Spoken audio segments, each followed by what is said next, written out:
What's up, guys? Welcome to another episode of Bro History. It's Henry Zamoda and Danny Abdel-Jabbar. Daniel. Good day, sir. Well, good day to you, sir. How's it going, man? How is the weather in Puerto Rico? Well, we're bracing for maybe like a tropical storm that's coming, so we got to get this going and before I have to like use backup power. Before power's out for like 3 weeks, right? Yeah, no, I mean, I honestly don't think it's going to be that bad at all. We'll probably just get a little bit of rain. How has the grid improved since the last time power was that's a really good question. Mm-hmm. That's a really good question. I think it's definitely gotten better. I'm noticing that the power doesn't go out quite as frequently here as it used to. However, and it's funny that you asked me about this, literally today it went out for like 30 seconds. And what's funny about this, and I don't know if I've said this on the show, is it's not just that like, oh, your lights go out. It's that you hear an explosion somewhere in the background, like a violent explosion, and then the power goes out. And it's pretty wild. It's very jarring. And it's funny that, you know, me and my fiance are at this point, we're used to it. So like an explosion can happen and it doesn't faze us at all anymore. Just like, well, at least it's not like, oh no, there's gunshots. Yeah, well, I mean, I've heard that here too, but not nearly as frequently as the explosions. So something about my new location, because I don't know if I told you guys, I think you know by now, I moved from Brooklyn to Long Island. And you know what's really funny? When we first started podcasting, I lived in Manhattan, and I lived right next to Mount Sinai Hospital. And there were sirens. There were ambulances on my block pretty much all the time. Every 30 minutes there would be an ambulance that would go down my block. And we were podcasting during COVID, and in COVID that was like one of the epicenters of COVID-19. They had the makeshift hospital outside Mount Sinai. It was crazy. It was nonstop. Every 10 minutes a ambulance would go by, and you would hear that in the background of the podcast. I think I just heard one right now. So now, completely out of the city. When I was in Brooklyn, didn't hear anything. I lived in a pretty, kind of quieter section of Brooklyn. Now, I'm in Long Island. I live about 15 minutes away from JFK. 15 by car with no traffic. Mm-hmm. So you see planes that are descending to the runway. And now the new thing that will be caught in the background, and I haven't found a way to filter this out, will be airplanes. Nice. Airplanes will be the new thing. And then for you, of course, it's just the sounds of everyday Puerto Rico, which the Puerto Rican motorcycle gangs, which includes anything from Puerto Rican motorcycle gangs to loudspeakers outside for a night of dancing. Or people praising Jesus with really bad singing people voices. Praising Jesus, really just people praising Jesus. So now we have new things to deal with, but I have not set up this place to be podcast friendly yet, unfortunately. Busy with the baby, who is a treasure, by the way. Today he's been crying a lot, but otherwise a treasure. But yeah, haven't set it up, so you might hear some reverb or whatever it's called. What happens when the sound reverb. But bounces we'll off do our best in post processing to fix that. Yeah, we'll do it best. And by now, anyone who's a frequent listener knows that consistent audio is always something that we try to do well, but let's not pretend we're the most consistent in terms of audio. But thank you for being with us today. I hope all is well with everyone, and you're enjoying the beginning of your summer. Danny, you're leading today's episode, so what did you want to talk about? Yeah, I want to start just by asking kind of a generic question. What are your general thoughts on remote or hybrid work? Like, do you think remote work hurts efficiency in a company? That's a good question. So, I don't know. It really depends. I think it really depends on the personnel. So some jobs really don't have, they're not really required for their staff to come into the office, so they can easily cut cost by not having a physical office or by having a very small physical office. In terms of just like the average employee, I mean, I don't know what it is on a company level, and I work remotely. I go into the office a couple times. So like not hybrid, every single, basically. Yeah. I have a hybrid work environment, and I'm fully remote. I mean, and you're fully remote, and that's definitely preferable for me. I'd rather work. What I would love to do would just be going to my office like once every 2 weeks, like something like that. Twice a month would be my ideal circumstance, and especially now that I have a family, you don't like it's kind of funny. You hear these stories. Parents always tell you, it's like, oh, it's so hard to be away from your kids. It really is. It's really difficult. Like I went into my office the other day, and it's like, fuck, man, I'm leaving my kid. Like I don't want to leave, even though my kid's with his mom. It's going to even get worse when we need to get childcare and stuff when she goes back to work. But yeah, I mean, it's a necessity for me in terms of just quality of life. And when it comes to efficiency, I think it really just matters on the maturity of the person, right? So I wouldn't think that working remote is great for young people who are just graduating from college. Actually, I know it's not great for young people just graduating from college because they don't know anything. They need to learn from people in the office. They need to make friends in the office. It's also good for their social lives and stuff. You and I, we met in an office space. We met in an office, and we became really close friends. And that's something that you can get when you're graduating from school and you're joining a company. You can make friends for your life. I'm in my 30s now. I'm not making any more friends for life. I've had all of the friends I've made in my life.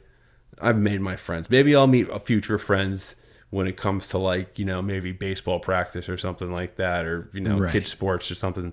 But in terms of just new friends now, no, I don't really need any new friends. But yeah, for young people, but I'm ranting though, and I'm not answering your question about efficiency. So for someone who's mature, people who know what they're doing, I think it actually can improve efficiency. It just cuts down on commuting time. I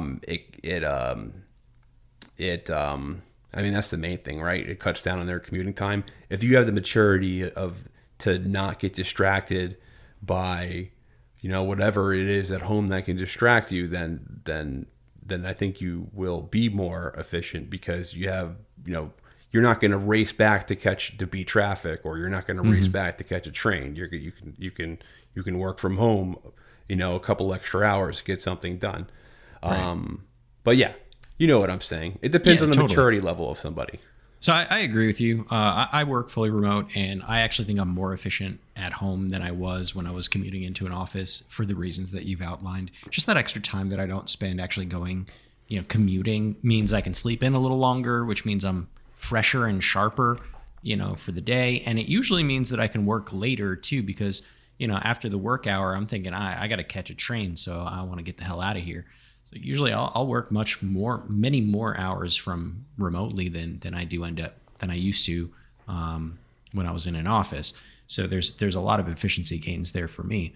But I guess the question that you do bring up is that, like, it depends on the person, right? And so companies will often have this conversation, like, how do we monitor and make sure that the people that we have are doing what they're supposed to be doing while, working from home. And the reason why I'm talking about fucking work efficiency was because I found this interesting Reddit thread a few weeks back on a particularly spicy topic related to JP Morgan and their use of a system called the Workforce Activity Data Utility, or WADU.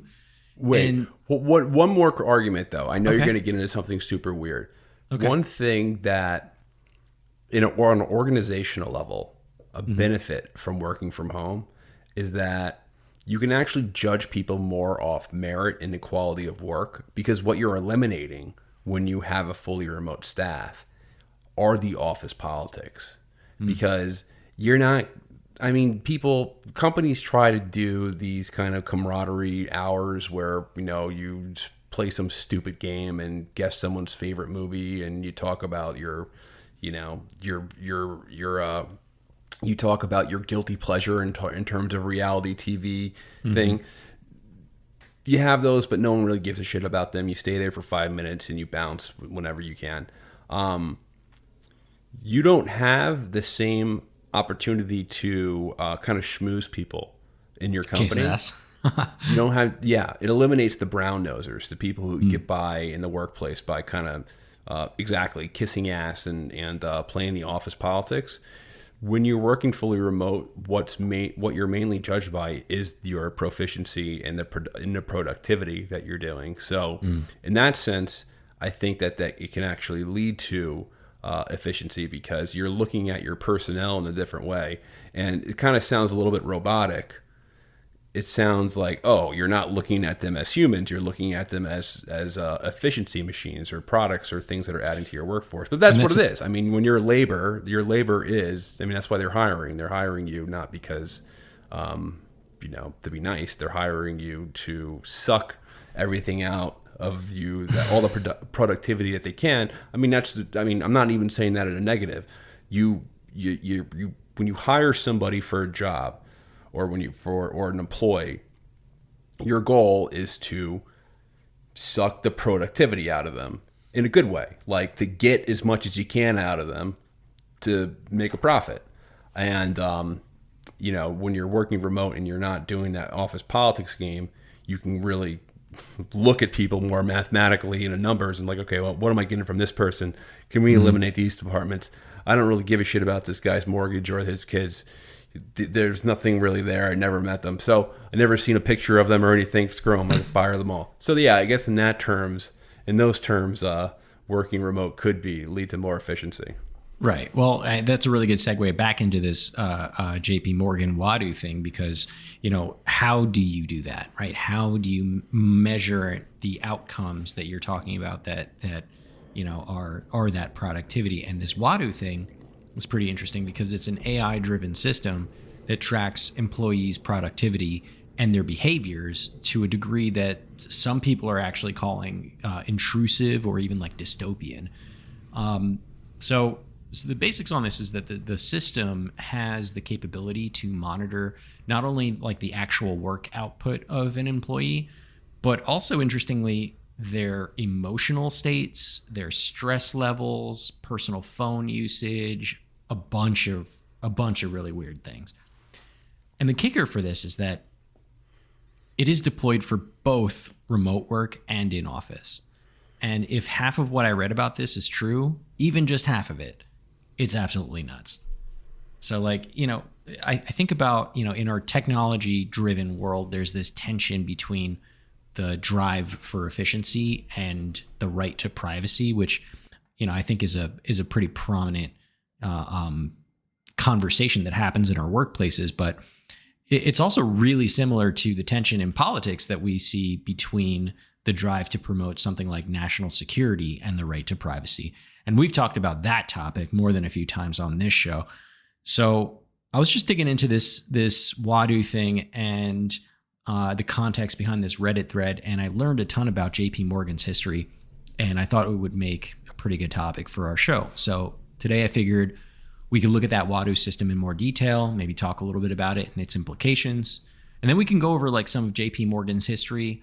We can talk about it as a case study for capitalism. We can look at the history of banking in general.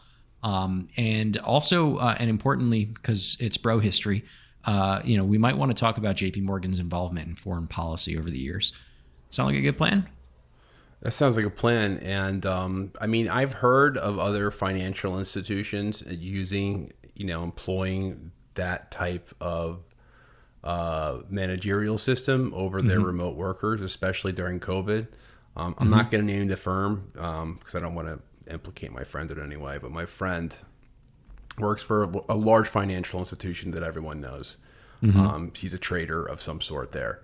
And he was telling me during COVID that they had, we're just speaking to fucking,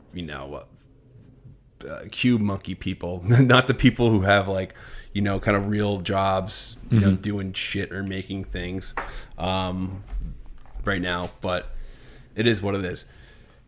He was telling me that they had a camera on them at all times when they worked remotely. So there was a timer when they would be off screen. So if they had to do something, or the timer would click and they would get back and it'd be, okay, you were gone for 14 minutes, and that would tally up. So that was really, really weird. And I told him, I was like, man, I would quit. Like, I mean, I probably wouldn't have quit if I needed a job, but I mean, that's haunting. Like, I would absolutely despise that. Right. If I was constantly being monitored through my laptop camera, and then it would count the time where your camera was off too. So there was literally just a surveillance camera on them all day, and that was just insanely creepy. That's exactly what this Wadu thing is, plus some stuff. So I think you're going to really find this pretty fascinating. Like I said earlier, it's basically an AI system that they put in place a few years back to track their employees. They built it technically shortly before the pandemic, but they deployed it like in full during the lockdowns as a measure to keep tabs on their employees while they were remotely working. Fascinatingly enough, I actually found a PDF from JP Morgan just on the internet on their systems policies, and it reads really boring and it's standard stuff that you would expect. Shit like, we track your emails and we track how many times you log in and what IP addresses you're on, and your calls, and for in-person, when you're in the office, they look at how often you enter, when you enter and leave the building, with their badge system, and they confirm that with video cameras. But if this nameless Redditor that I read, who claims to be an employee of JP Morgan, is correct, there's some weird shit going on. Here's some quotes from what he's alleging, or they are alleging is happening at JP Morgan. It's called "A Warning for Anyone Working at or Thinking About Working at JP Morgan Chase Co." And since it's on Reddit, it's true. Oh, it's got to be real, right? Yeah. Well, I mean, this Reddit is no one's ever made up a story about on Reddit. No. Reddit is where I found it, but there's dozens of articles on pretty much every major news outlet that's confirming this as well. So I feel pretty good about it. It's just, this is where I found it, and there's the spicier elements are on there. So here's a bit on how JP Morgan's always watching their employees in the office. So it says, Wadu uses an array of HD cameras at the office to monitor your non-verbal body language all throughout the day. The collected information is then fed into the AI/ML system, so AI or machine learning system, and is used to update your Wadu profile in real time. Every manager gets access to a dashboard that lists all the metrics about their subordinates. The biometric feeds are updated from the facial and behavioral tracking. Have a bad day? Stressed about something? Wadu has already noticed this and alerted your manager. Can't focus? Not working at your usual pace? Wadu has already noticed this and alerted your manager. Did you do something you normally don't do?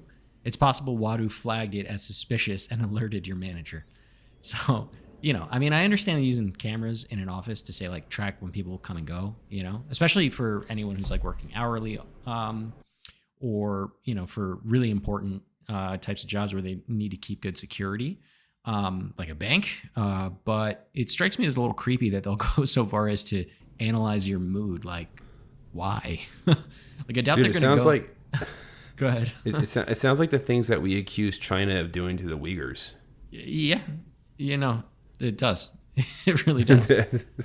I mean, I doubt they're going to go and like your manager's probably not going to go and send you a box of chocolates or like some flowers if they see that you're having a bad day. So like, this can only be used negatively against you, like this information, In a corporate structure like that, your manager greets you with somebody from HR, and they're like, "We noticed that you are having trouble focusing. Is there anything that we can do to help you?" Like, something like that happens. That'd be weird. Yeah.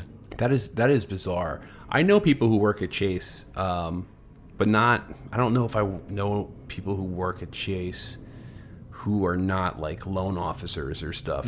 I doubt like loan officers would be monitored like that, but I don't know. I need to follow up with people I know to see if this is true. Yeah. Because that is freaky and weird. But isn't it? Again, at other financial institutions, I know for a fact that they were employing things like this especially during COVID. I'm not sure if they do this now, because a lot of the financial institutions, a lot of those employees are going in. But what's his name? What the fuck is his name? Jamie Dimon, the CEO of JP Morgan. He was complaining, the entire time during COVID about how productivity has decreased and all this stuff, and probably because he's got his cameras looking at people all day. Yeah. But I know a lot of other financial institutions were really one of the first groups to go back during COVID, going back to like more consistent office hours. Right. It really depends on the company culture and stuff. Newer tech companies, newer groups, they're usually staying more lenient on that. But I think more legacy brands, people I know who work for more corporate brands they're already, back 3 to 5 days a week.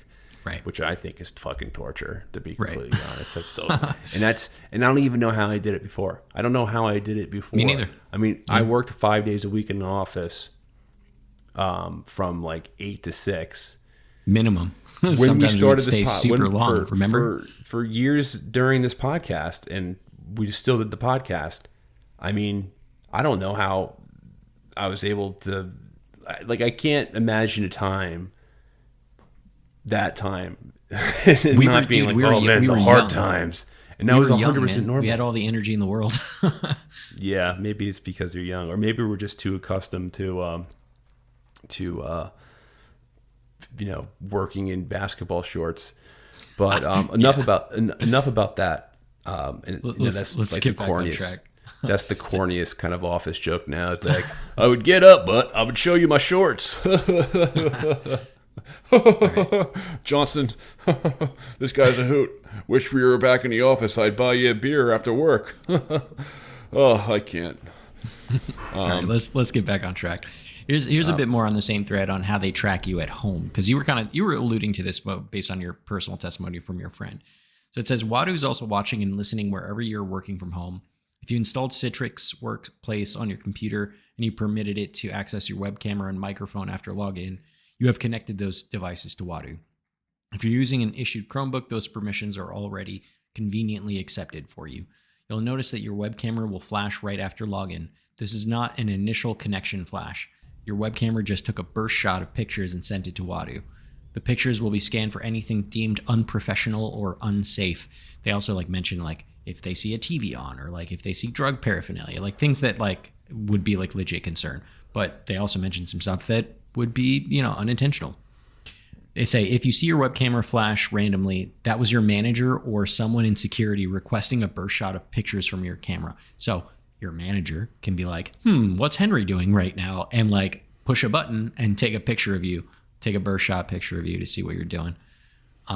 You'll also notice that your microphone will go hot shortly after login. Anything you say will be processed by Wadu. All background noises will be processed by Wadu. Say something bad about your boss, Wadu flagged it. Say something bad about another coworker, Wadu flagged it. Have a moment of anger or frustration, Wadu flagged it. Wadu is trained to detect a wide variety of keywords, phrases, and other sound events. Your manager can also connect and listen to your live audio feed. So I find this part really fucking crazy. You ever hear these stories of school admins hacking into school provided computers and taking pictures of kids and shit? You ever hear those stories? No, but that's terrifying. It's a thing, and this sounds a lot like that, but the adult work version. And it's fucking nuts. Why do they need to eavesdrop on you at any point of the day? Who did they catch masturbating to put all this in place? I mean, that would be ends justifying. That would be ends Who? justifying means here, but who didn't they? I think this is pretty Orwellian and more kind of a runaway capitalism, overdoing the micromanaging to squeeze out more and more efficiency in the name of profits. But the implications there are that you lose privacy, and the question becomes if you're working remotely, or indeed even if you're working in the office, what measure of privacy do you have a right to? Here's a bit more on the thread about that. So Wadu determines how productive you are by analyzing a variety of metrics about your session input. It includes words typed, mouse clicks, application activity, and many other things. The analysis also determines if someone is a unique contributor or if they are a regular worker. In overall rankings, unique contributors are always ranked higher than regular workers. The same analysis can also determine who is essentially dead weight. These people are ranked last. Upper management pushes a narrative that all the surveillance is required to safeguard the firm against insider threats. While that may be partially true, the main reason is to train and refine the AI or ML system. They want every employee profile to be as accurate and detailed as possible. They say we're not supposed to use anything from an employee's Wadu profile to make employment decisions, but it's kind of hard to ignore a ranked list of subordinates with productivity forecasted. So, as it's alleged, I think they're using this in an attempt to increase efficiency without maybe thinking ahead about those potential implications. And, like they point out, I think there's legitimate concerns about this, especially for the remote work part. I can only imagine how this could be misused by some bad actor in JP Morgan. And even if that never happens, there's still a considerable risk for data breaches. Like imagine, somebody hacks into JP Morgan's Wadu stuff and now they can listen in on hundreds, thousands of people all at once. They can take pictures of you, they can see anything. This kind of reminds me of, did you watch I think Black Mirror is still on. Black Mirror? Yeah, they have a new season out actually. Yeah. There was an episode in one of the beginning seasons of something kind of like this where everything that you did was recorded. Mm-hmm. So it became kind of like a cross-reference. So if you were applying for a loan, they would look through everything that you did. Right. That was a commentary, I think, on that was a commentary on the China score as like the social scores. But yeah, this is kind of like JP Morgan's take on that. No, it wasn't that. It was a different. The commentary on the social scores was the one where the girl kept on getting ranking lower and lower and lower. Mm-hmm.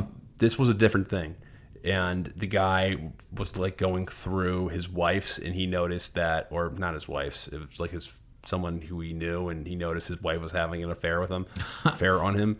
But it's an episode of Black Mirror, which is basically the new Twilight Zone. Right. What I fear could be a possibility, and I'm sure some sicko is fucking thinking this. How do we use this as a way to, like, hey, maybe the data belongs to we this could be your reference. Say, we go to a company like, hey, we're going to hire this person. Can we have his Wadu file? Right. That's the scary thing. Like, what if it becomes like a social reference, like industry standard or something like that? Yeah, an industry standard. Because when people give, you give references, hopefully to someone who likes you at your company when you're applying to a new position, and they're supposed to just say, yeah, he's great, hire him, he's a great person, he'll be great at this job, and now it's like no, we have access, we're not hiring you because you spend an average of 37 minutes on your phone every day. It's like, wow, okay. Yeah, we're not hiring you because you visit the website, whatever website, Barstool Sports or whatever, something that's and I can unproductive. I can hear the contrary arguments already, right? Well, if you're on Barstool Sports or if you're looking at your phone, you're a bad worker. What if you're a fantastic worker and you're outproducing everyone, but that's just your routine? You look at Reddit every now and again. You look at Barstool Sports. You still fucking perform. You figured out a way how to do both.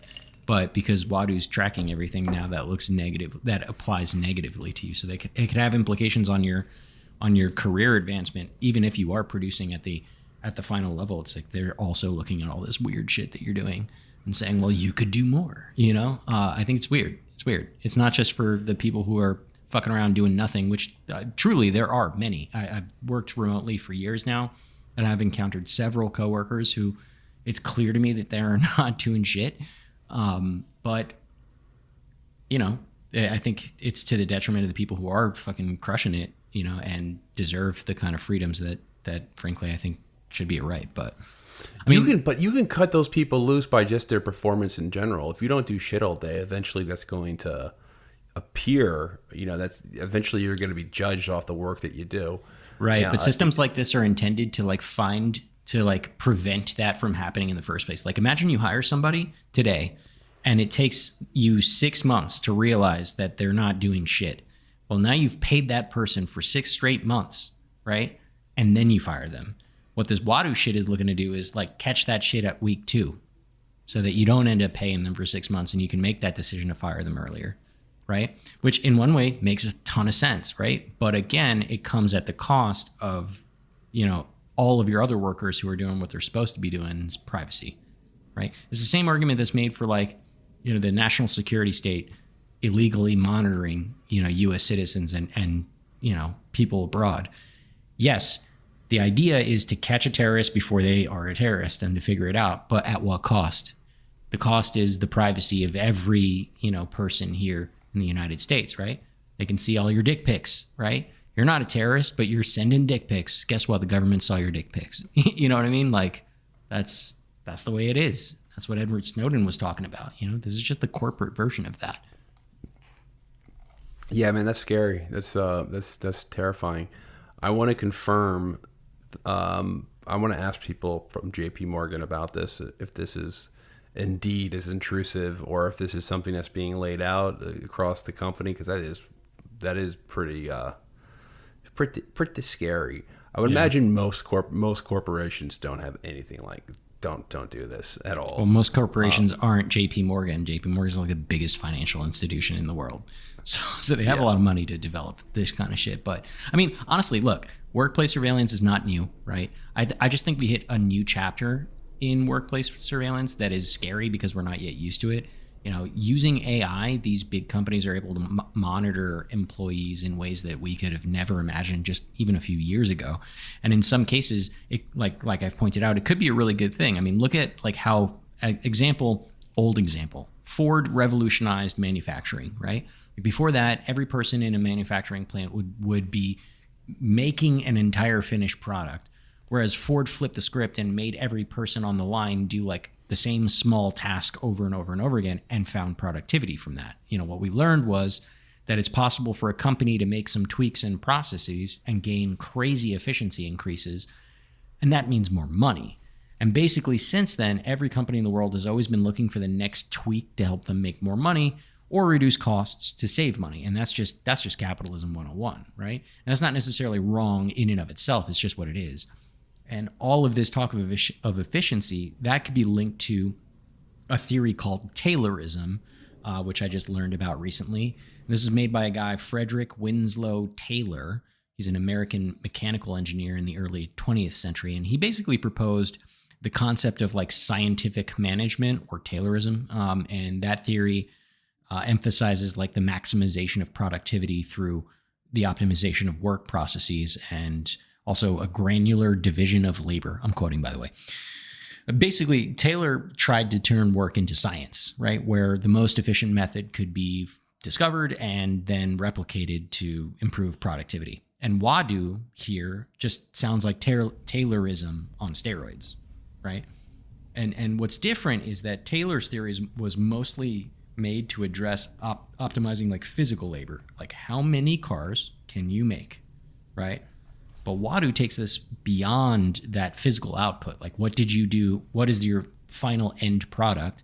And they're now optimizing and looking into analyzing things like your behavior and your emotions as a way to maybe increase efficiency. And that's really creepy. But maybe they're onto something. Or maybe it's a mistake. I don't know.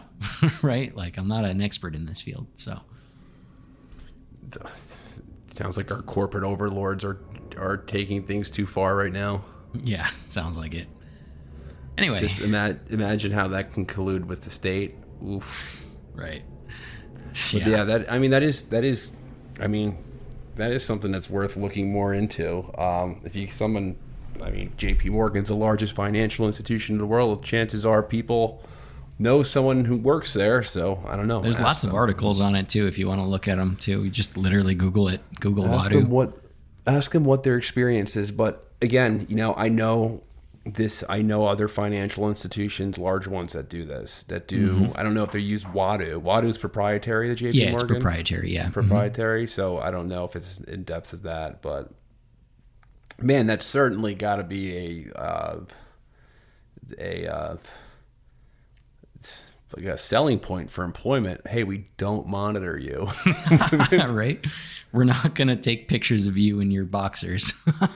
But I guess in today's age, I mean, it is really easy to make bad hires when you're doing it remotely. Yeah, for sure. You can really hire people who are like, I mean, did you hear about early on during COVID, there are some people who were like these Silicon Valley guys were basically taking other jobs while working this actually happened very recently to my fiance and her company. They hired some sales guy, and evidently he was working like 3 or 4 different jobs, but like not actually working at any of them. It's kind of like a cross between silent quitting and, you know, like just taking on new jobs to get the paycheck until basically they find out, which is really fascinating. And I know a few people who have multiple jobs but are actually doing them legitimately too. Nevertheless, but the expectation is that they're on hours at the same time, so they're working like these coders were working like, you know, 2 different coding jobs and getting 2 different two base salaries, and maybe they were able to do one job in a couple hours and then devote their time. But I mean, it's just crazy. But yeah, the remote hiring, especially when you don't know anyone, it's we don't know that person. It's difficult. It's difficult to for sure. It is very difficult to hire people.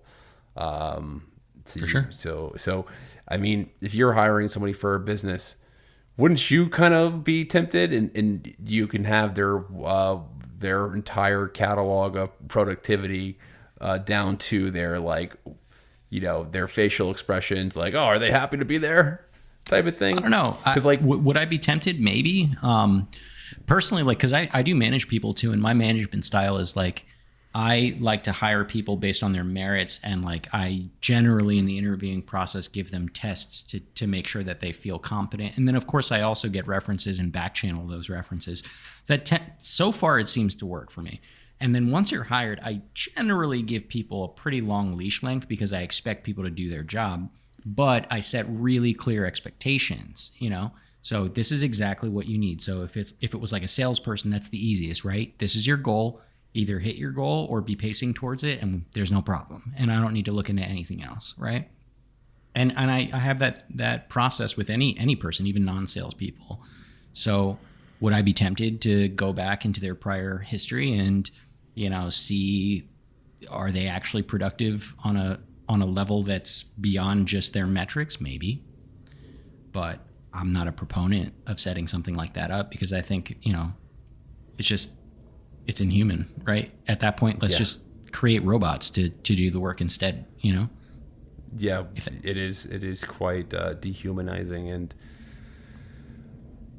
the tech sector, especially, where you're seeing where you saw mass layoffs. I haven't looked at it lately, but there's no secret there were mass layoffs there. There's a lot of departments that, like, you know, people are actually working really hard, but it's just like bottom line doesn't really dictate that. They don't really add to the profitability to the company, so they've been cut. I know some people from Google who've been cut, and they were super smart people, and I'm sure. Also, I mean that tends to all of the CEOs that did mass layoffs have all admitted that they hired too quickly, and that's kind of like their fault. Yeah. You know, like they expanded way too fast without like really pressure testing the profitability of hiring all those people, and then they basically fucked over the people that they hired, right? Like, regardless if they were doing well or not, you know, there was an expectation that, I mean, most people stick around in a job these days for like 3 years, right? Like, that's the average. So, you know, when they get hired, they're expecting to be there for at least 3 years. And some of these people had just been hired, you know, within the last couple of months. And then suddenly they're like, oh shit, we made a mistake. Like, Facebook is a good example. Mark Zuckerberg was like, yeah, I fucked up. We hired too many people too quickly. And that's really fucked up for the people who have to experience that, right? Because, you know, sure, I'm sure they got some severances, but that's not going to help them. I mean, you just had a kid. Can you imagine being laid off? Like, that sucks. Especially if it wasn't your fault, you know? Yeah, it's if you're only there for a small amount of time too, most likely your severance isn't very big, but or if anything. All right, so let's talk about the history. Hopefully people found this chatter about, I guess, workplace ethics Interesting. Business ethics. You know, Billy Madison, Yeah. when he asks the question, he's like, I'll choose business ethics. And then Eric's like, the thing about ethics is people get the reference. Anyway. What was Billy's question? The Industrial Revolution in the puppy was industry. Okay, so where are we going? So what's the point, Danny? Where are we going? Where are we going with this? We can't. Okay, like I said earlier, while I was going down the Wadu rabbit hole, I learned a bunch about JP Morgan, and I figured we can go over that history. And it's actually really surprising, not only just because of how long they've been around, but because of how involved they are in one way or another in so many big historical moments. Some quick facts: JP Morgan is more than 200 years old, and today is arguably one of the biggest companies in the world, if not the biggest bank that's not like a country's central bank, you know? But to kind of talk about this, we have to talk about JP Morgan's predecessor, ancient predecessor, the Manhattan Company. And the Manhattan Company was started in 1799 by Aaron Burr. Aaron Burr. Aaron Burr, who you might know as the guy who shot Alexander Hamilton. Unless you didn't, and now you do. And so that's actually the first little mini story that I wanted to cover. So for those that didn't see the play Hamilton, here's the short story. Hamilton and Burr were at odds for years for political issues. And Burr was a Democratic Republican and Hamilton was a Federalist. They disagreed on a ton of things, mostly policy. Hamilton started talking shit about Burr and called him a dangerous opportunist, right? Because he's like banking guy, right? After Burr beat Hamilton's father in Hamilton's father-in-law in the 1791 Senate race. A little later, things got interesting during the presidential election of 1800 when Burr and Thomas Jefferson were running mates against the incumbent president, John Adams. And in the event of a tie, the U.S. Constitution mandated that the election had to be decided by the House of Representatives. And guess what? At the end of the vote, Jefferson and Burr each had 73 votes, and that caused a tie. So Hamilton, despite disagreeing with Jefferson and Burr, you know, he thought that he was a man of principle, and he ended up actually using his influence in the House to ensure Jefferson's victory. Thus, also Burr would become the vice president. Not long after that, according to a newspaper report, Burr challenges Hamilton to a duel because Hamilton had expressed a, quote, despicable opinion of Burr at a dinner. Burr demanded an apology, Hamilton refused, and then Burr challenged him to a duel. Like, can you imagine if dueling was still a thing today? Like, so much shit gets talked online and in person. I feel like half the U.S. would be dead if we still had dueling. Yeah. Dueling now is like, just like cyberbullying, I guess, right? Is that the new version? I mean, but you don't die from cyberbullying, you know? At least not directly, you know? But anyway, the duel took place in Weehawken, New Jersey. It was conducted according to the Code Duello, which is a set of rules for pistol dueling. And that morning, the men faced each other with 56 caliber pistols. Hamilton got wounded, and he died the next day in New York. What was interesting about this, Burr was charged with murder in New York and New Jersey, but he was never tried in either of those jurisdictions. And he went back to being, you know, vice president. But his political career was effectively over because, like, you know, he fucking shot a guy. Not only just a guy, he shot a congressperson. So, you know, not a really good look. The incident obviously led to some public outcries against dueling, and that contributed to the decline in dueling over the decades that followed. And that duel is often remembered as a pivotal event in American history. I mean, you know, the fucking Hamilton is like one of the biggest plays right now, and people talk about it all the time. By the way, I'm going to see Hamilton in Puerto Rico this Saturday, so I'm very excited. That's cool. They have a theater. They have a theater there. Yeah, it's just a few blocks away. Did they do it where they had the cockfighting? No. That wasn't. They had a whole stadium for cockfighting. But that's How no funny would longer that a be thing. if they made that into like a theater? The cockfighting theater. No. Anyway, what I think is crazy about the story is that Burr, who shot, fucking Hamilton over a dispute that, Hamilton thought he was an extreme opportunist or a dangerous opportunist.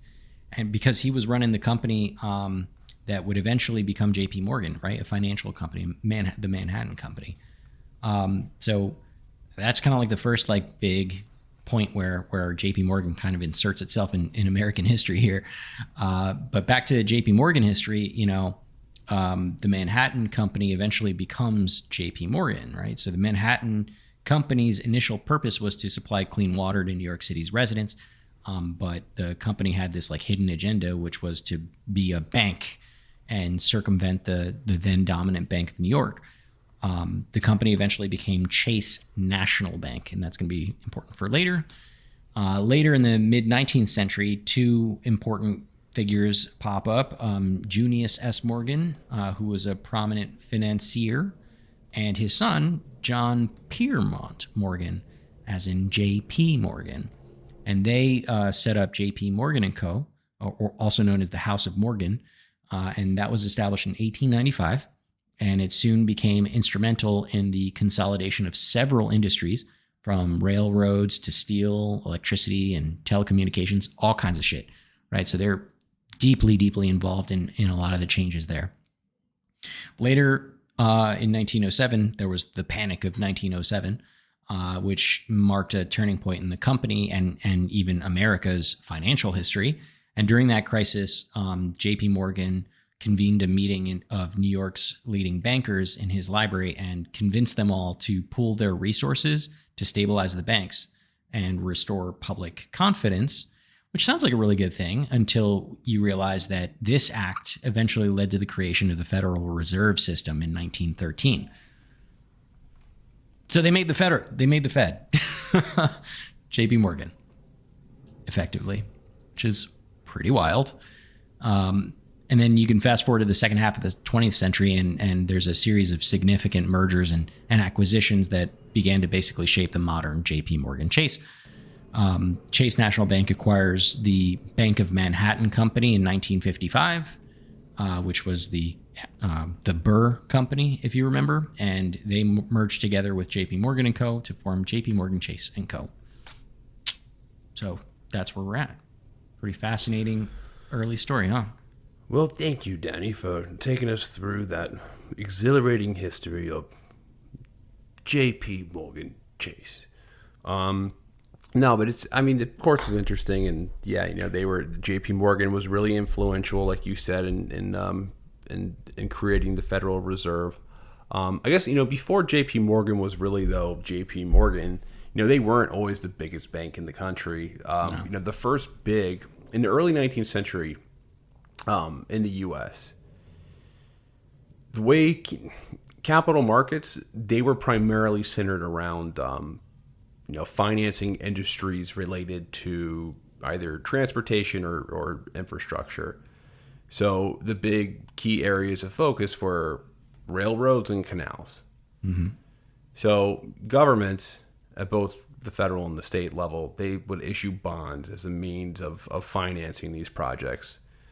And these government bonds were actively traded in the capital markets.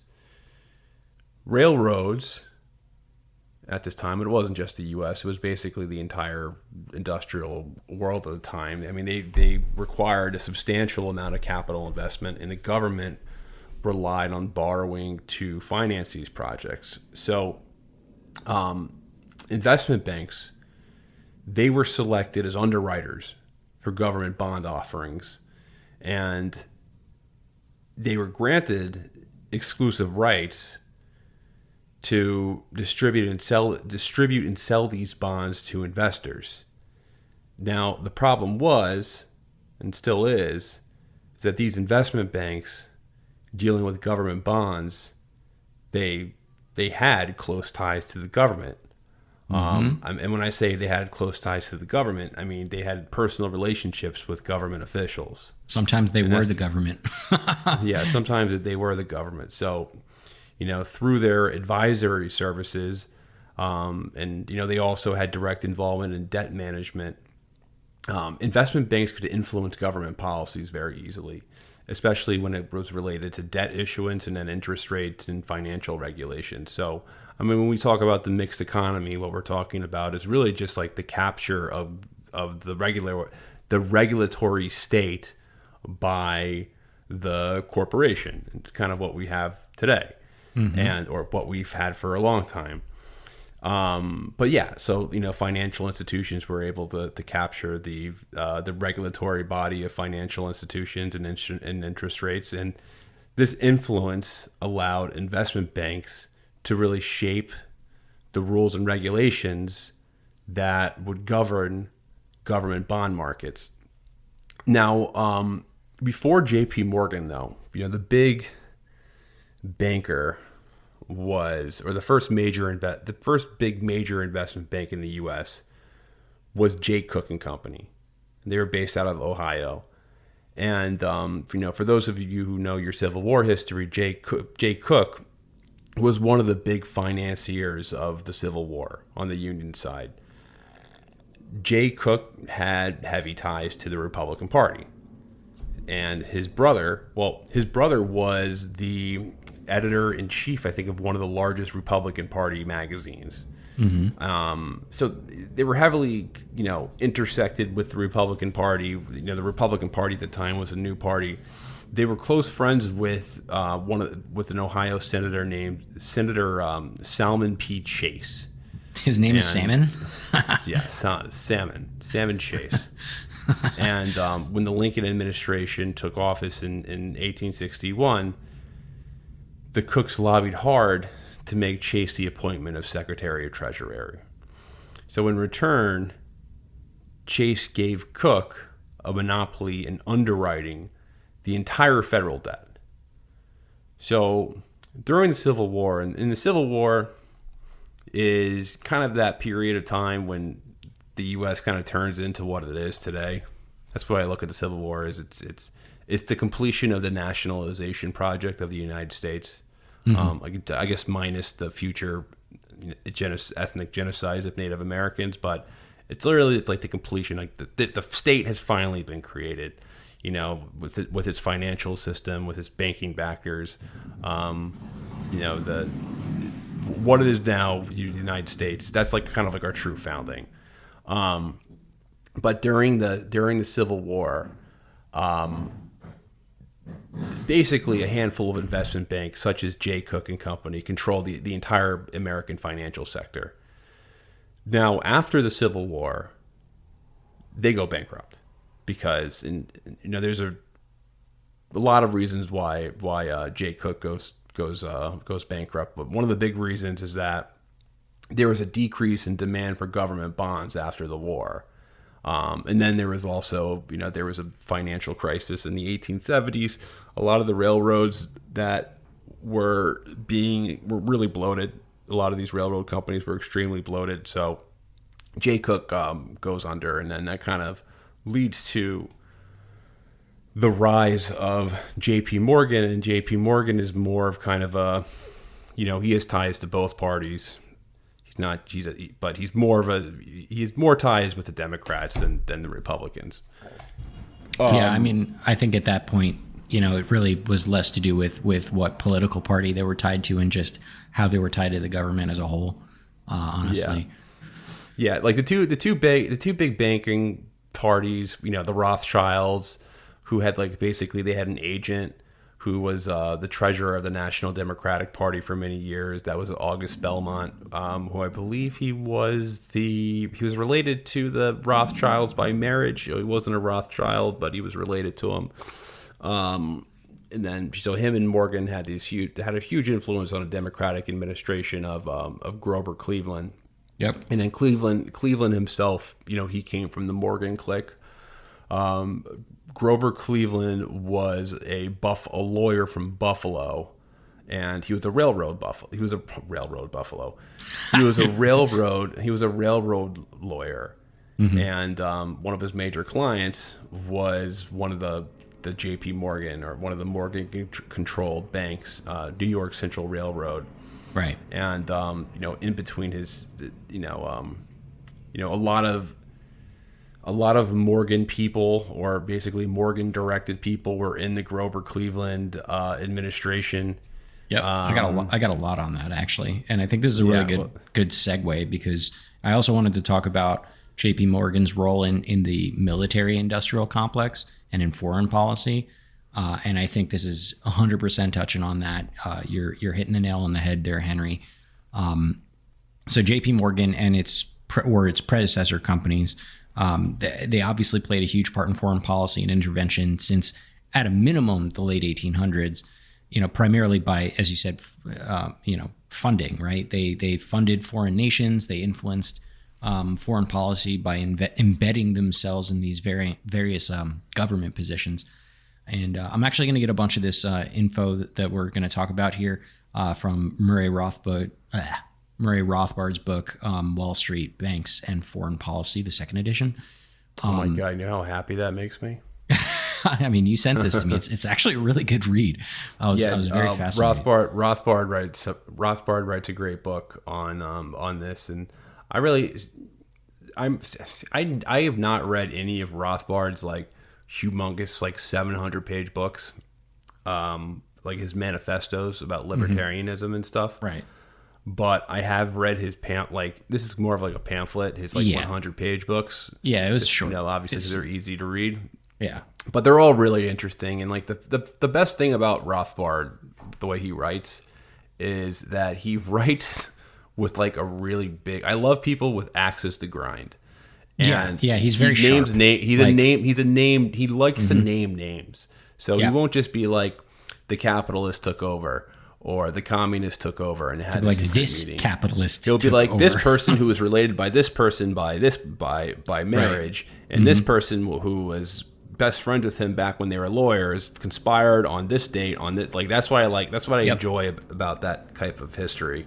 But yeah, go on, because he does write a lot about kind of the collusion between really it's called Wall Street, banking, Wall Street, and foreign policy, or Wall Street banking and foreign policy. I'm mixing the name up, but whatever. Right.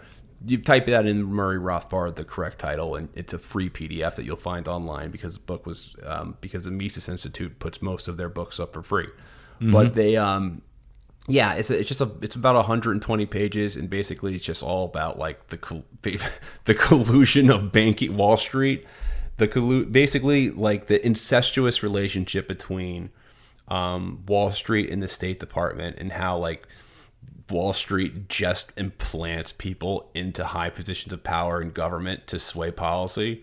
Right. And it's always just completely Machiavellian and 100% related to business. It's just hey, let's put in a guy who's going to influence a president to go to war for this country, or let's put in people who are going to influence the Monroe Doctrine and try to kick the British out of the Western Hemisphere, because why the hell why aren't those markets open to us? That's our hemisphere. So it's the American Banker magazine, one of these historic banking magazines, had this op-ed, and I should have brought this to this podcast, but it had an op-ed written in 1880. It was all about just having an aggressive foreign policy on in Latin America, and how they had to kick out dictating foreign policy terms to the president of the United States about how they need to fucking kick the British out. They need to they need to be the dominant power in the Western Hemisphere. Right. We're wasting good opportunities. It's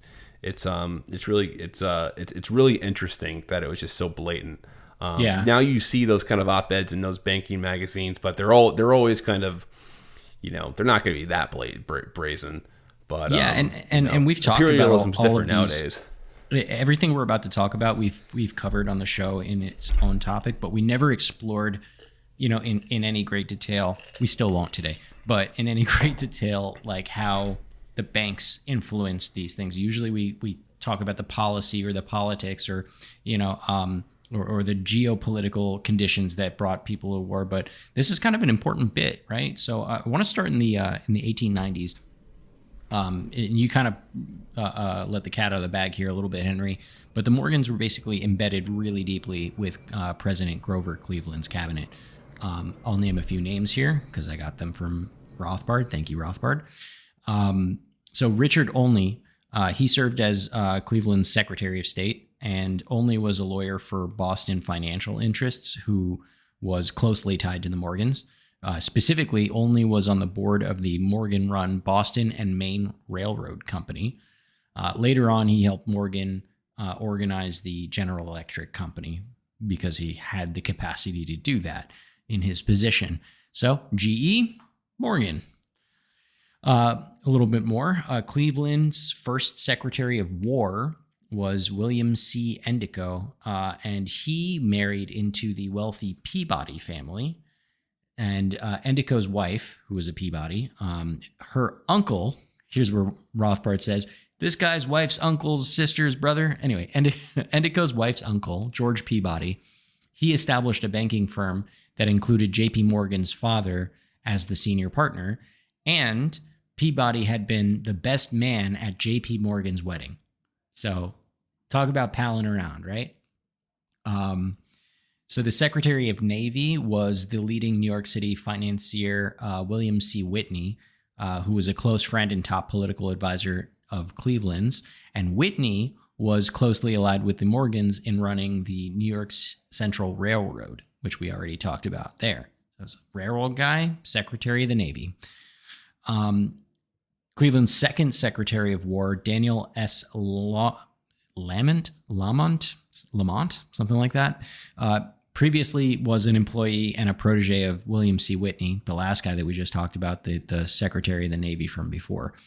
And all of these Morgan people influenced U.S. foreign policy to change from non-intervention to a program of economic and political expansion abroad, specifically by pushing the Monroe Doctrine. I got a quote for you from Rothbard. The major focus of aggressive expansion in the 1890s was Latin America, and the principal enemy to be dislodged was Great Britain, which had dominated foreign investments in that vast region. In a notable series of articles in 1894's Bankers magazine, this is the one you were talking about, Henry, they set the agenda for the remainder of the decade. Its conclusion: if we could wrest the South American markets from Germany and England and permanently hold them, this would indeed be a conquest worth perhaps a heavy sacrifice. Their quote from that magazine. So in a nutshell, these guys were set on manipulating foreign markets and even entire countries in the pursuit of more market share, basically. And they did so by embedding themselves in the highest levels of government. And they were able to make a really big impact by putting these policies in place. So, you know your stuff, Henry. That's exactly what he was talking about. I got this from the exact same same book that you got it from. So we're just reading the same shit. We're just reading the same thing. But yeah, it's crazy. But I mean, it's still pretty. I mean, the top. There is a obviously there's a revolving door between high-powered financial executives and high-powered, financial regulators. So, right. Or people in power who are, they have a history in as banking executives or in financial institutions. So, I mean, it's a practice that's still practiced today. Right. In some ways it makes sense because like I wouldn't want fucking Marjorie Taylor Greene being a financial regulator. What the fuck does she know about it? Right. So, you want somebody who knows their shit, but at the same time, there's like this, conflict of interest, having them run themselves basically. So, there's that. All right, let's skip ahead a little bit. World War I, what I think what they learned about the quote sacrifice for profits, in the late 1800s that we just talked about, it basically became a template for pretty much every war after that. In 1914, J.P. Morgan was in super bad financial shape. They Like we said before, they invested in railroads, which at the time were all in decline because government subsidies started drying up. And in particular, the $400 million Morgan Run New Haven Railroad went bankrupt that year. But soon after, World War I became an opportunity for JP Morgan. They quickly secured a bunch of contracts to be the fiscal agent for the British and French governments, as well as the Bank of England. And they also became the monopoly underwriter for U.S. war bonds at this time. And they were heavily influenced in financing American munitions and other, exporting war material to Britain and France, to the point where JP Morgan became the central authority organizing and channeling all war purchases for both of those allied nations, for Britain and France. Some interesting facts that came out of this: the war material exports skyrocketed, of course. Iron and steel exports quintupled from 1914 to 1917, and their profit rates increased from 7.4% to 28.7% in that same period. Crazy growth, right? 5 times more exports, and I can't even do math at the top of my head. A crazy increase in profit rates, which is, fantastic for them, but not so much for the people who have to fight the wars. Here's an interesting one. Explosive exports went up by 10 times in just 1915 alone, just by itself. And, after everything was counted up, JP Morgan negotiated more than $3 billion of contracts to Britain and France. And keep in mind, that's then money. That's 1915 money. You know what I mean? I have no idea what that money is today, but it's a lot. It's a lot of money. A shit ton of money. I got another quote for you. There was one hitch. It became imperative that the Allies win the war. It is not surprising, therefore, that from the beginning of the great conflict, J.P. Morgan and his associates did everything they possibly could to push the supposedly neutral United States into the war on the side of England and France. As Morgan himself put it, we agreed that we should do all that was lawfully in our power to help the Allies win the war as soon as possible. And why would they push the U.S. into war? This wasn't an altruistic reason. They didn't give a shit about whether or not France and Britain won or Germany won. They saw the potential profit off of it, and they saw that just by controlling this, that they could make a shit ton of money. So we were neutral. And I'm not going to say that the banks are the only reason why we decided to get into the war. That's we did a whole thing on World War I, but this is an element of that you can use for context. Well, when it comes to like why we get into war, there's like this combination. So I need to write this down and really think about it, because I know why. I know the reason why. And it's a lot of people just kind of articulate it poorly, and I don't want to be among them, but there's always a financial motive. And I think the financial motive really is kind of what spearheads it. Mm-hmm. But then there comes the justification, and to justify the financial motive, it has to be about spreading democracy, which right. in Woodrow Wilson's case was, he probably really believed that. Like, I think a lot of these people who are, foreign interventionists, who are really into that, if you speak to a lot of them, they really do believe it. Like, they really do believe that American hegemony it makes the world a better place.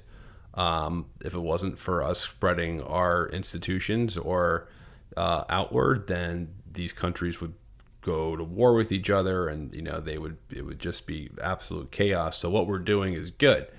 And I think that what really happens is that you can't be like, oh, okay, so we got into this war and 100,000 Americans died in about 9 months.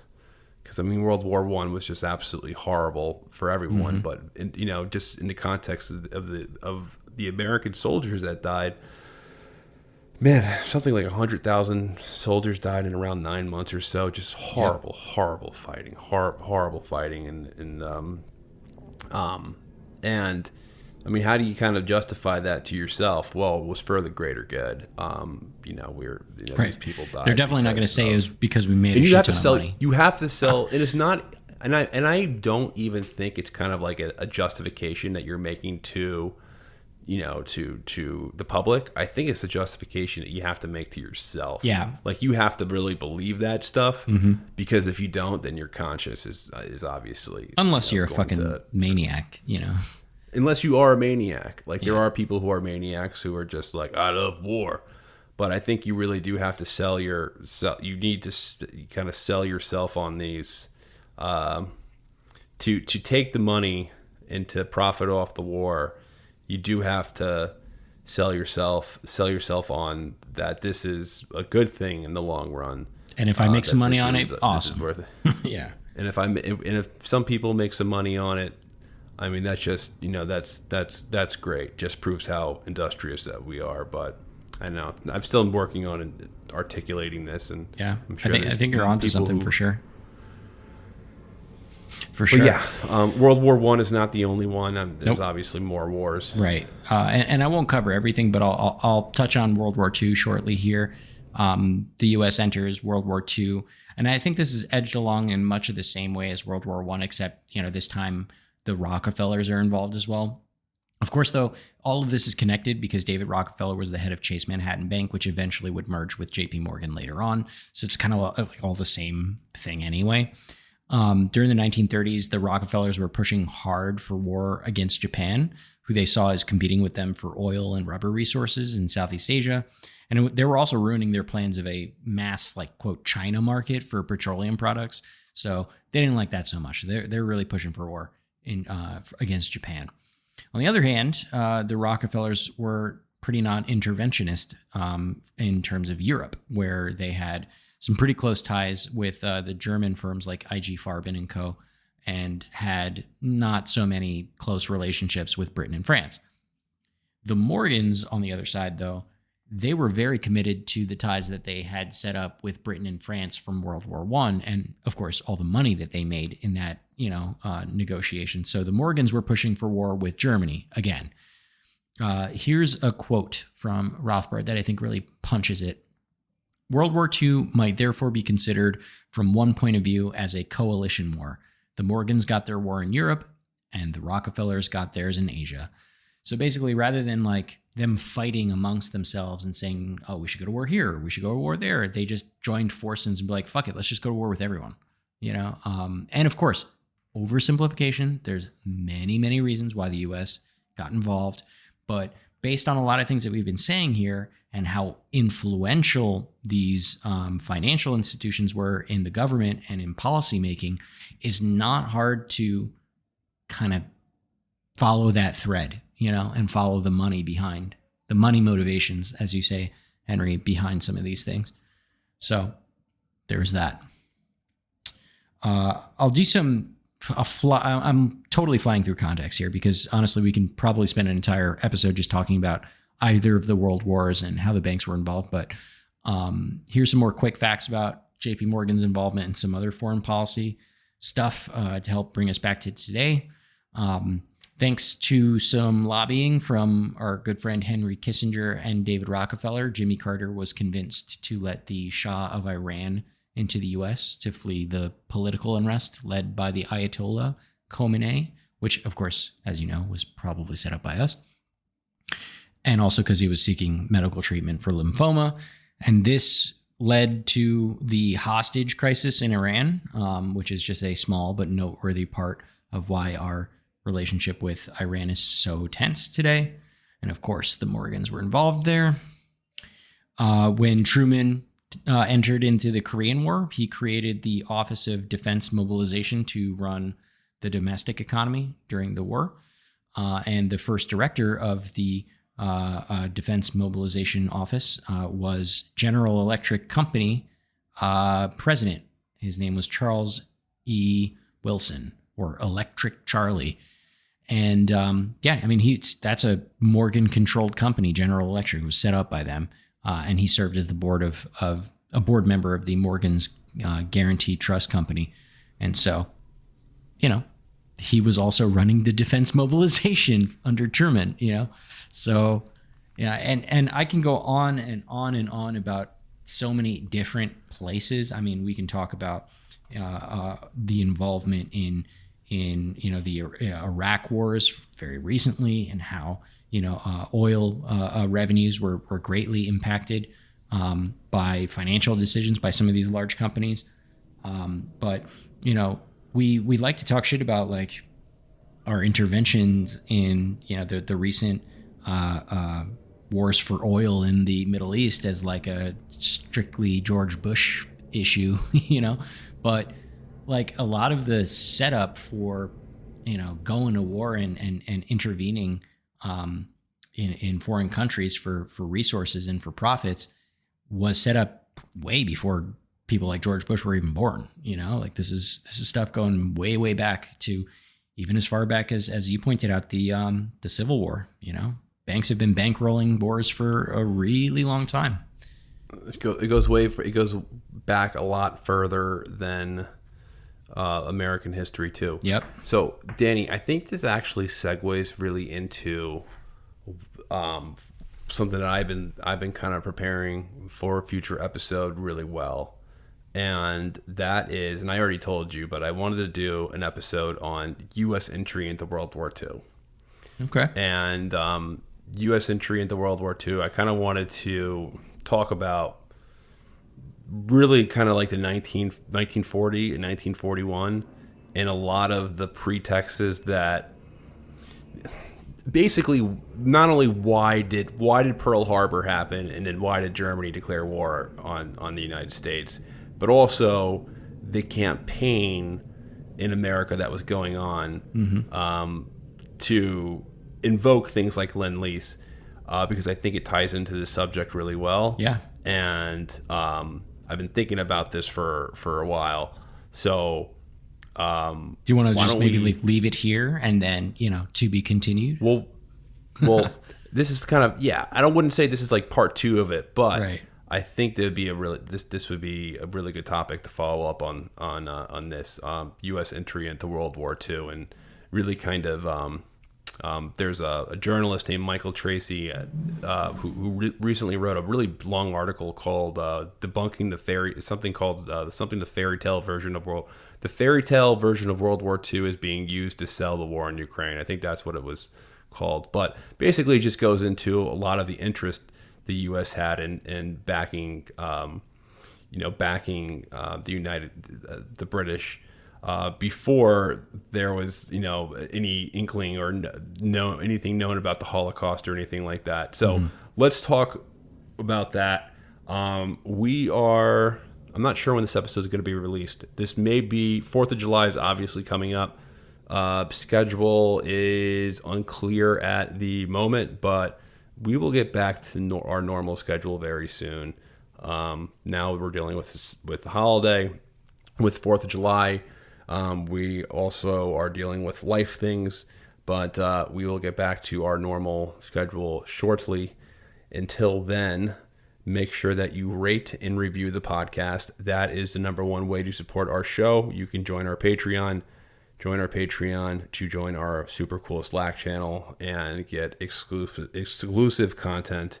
And is there anything else that we're supposed to mention? No, but okay. Good one. All right, everyone. Well, enjoy your day. We will see you next week. Peace. See ya.